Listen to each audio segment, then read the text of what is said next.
1935, all right?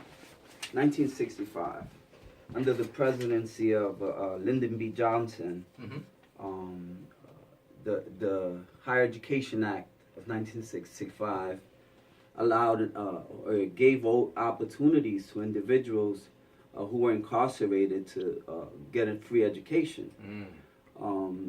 And since its inception, what happened was that the conservative factions, it's always been about that. The conservative factions, in opposition, continue to propose bills to change that. So over the course, and we're talking way back. Yeah, so 65 was that. Exactly, 1965. Over 40 years. Over 40 years. Matter of fact, 50 years. Yeah. Yeah, over 40 years, 50 years.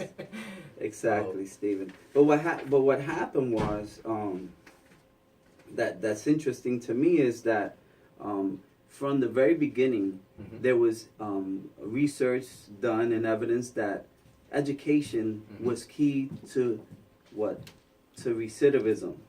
It helped decrease the recidivism rate. And more recently, what happened during those times, if we think back in the 70s, because we had a lot of flack from the conservative factions, and they pretty much wanted to do away with Pell funding for incarcerated individuals. Many of them felt that as individuals who committed crimes, we didn't have the right to an education. But you always have those who are for us. So over the course of, I would say, the last 3 decades, 4 decades, we've had people advocating for post-secondary higher education for incarcerated individuals because of the many benefits it has. And what we found is that over the course of some time, specifically in the 1970s, many of the politicians went by Robert Martison's ideology that nothing works in terms of prison programming. I remember coming across that. And so most of what we see after that, all these proposed bills to do away with education for formerly incarcerated individuals, has to do, they have actually jumped on Martison's ideology. In 1988, we had the Anti-Drug Abuse Act of 1988, and that eliminated funding for prisoners with drug-related offenses. I'm not sure you recall that. Good. Okay, so that was one of the first pieces that they started attacking. In 1994, Public Law 103-322, the Violent Crimes Control and Law Enforcement Act of 1994, put an end to Pell funding for all incarcerated individuals. And this was under a Democratic president. And this was exactly President Clinton. Thank you very much. Yes, under President Clinton. And since then, recidivism rates have increased, and they continue to soar. And that's one of the biggest problems that we have. So there is a positive correlation right there between taking away educational rehabilitation programs from people in prison and the rise in recidivism rate. Specifically with higher education. Specifically. So for those who are listening and are trying to figure out, okay, how do we support this and what's the reasoning and logic, because they may not know some of the research, but it's really simple, right? When you put it in those terms, the more educated the person becomes, the less likely they are to recidivate. And so why is that?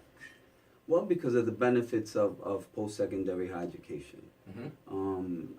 As we know, education has a positive effect on self-esteem. It has a positive effect on employment opportunities. The more educated you are, the more opportunities or job opportunities open up for you. The more marketable you become for the workforce. The more educated you are, the higher the salary, the annual salary. So those are some of the just some of the pieces in terms of positive. Because it's important for us to be able to take the other perspective, the devil's advocate perspective that says, why should we give these people who committed crimes access to higher education, right? Why should we do this? And this was one of the questions even asked in the Sean Pica piece that you sent me, where they interviewed him and they were talking about that. playing the devil's advocate. So here, and Eddie always did that, play the devil's advocate. Why should we invest funds in these quote unquote criminals? Yeah, I see.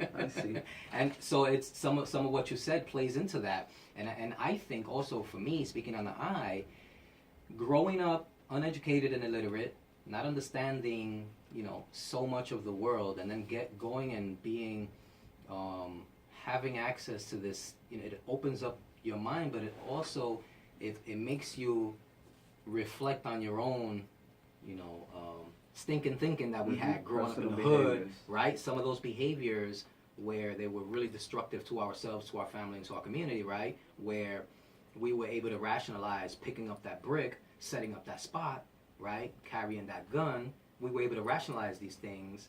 And so when we get educated, some of that stuff now becomes, where we see it in a different light.